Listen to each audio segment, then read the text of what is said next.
I think one of the big problems, not the biggest by far, but one of the big problems with the church in America is what we consider worship.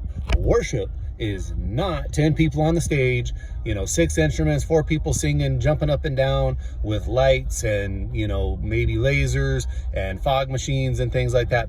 That is not worship. That is what we call worship. And it doesn't mean that somebody can't be worshiping God while they're doing that, but that is not worship. Worship doesn't start at 10:01 and consist of those things. Those things are designed to give us an emotional experience. That's what that is. That's not a moving of the Holy Spirit. That's emotional experience. I dated a woman who said that she liked to go to this specific church with, the 10 people up on the stage and the music and the lights and everything. It was like going to a concert because that's where she felt the Holy Spirit move. Well, 5 minutes after the worship service was over and we were in the real study, she was on her phone, on TikTok, Snapchat, Instagram, whatever the case may be, distracted and not paying attention to anything. That was an emotional experience, not a Holy Spirit experience.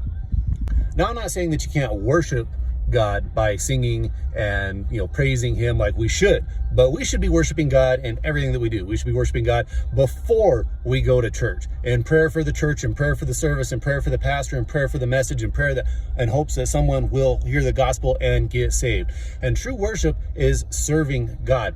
How we act in our day-to-day life, that is truly worshiping God. Singing songs and doing all of these traditional types of things, they're not true worship. They're just things that we do because it's the tradition. It's what we've done. But true worship is that our serving God. How do you truly show that you revere and respect someone or something? You do things that are going to honor and glorify them. That is true worship.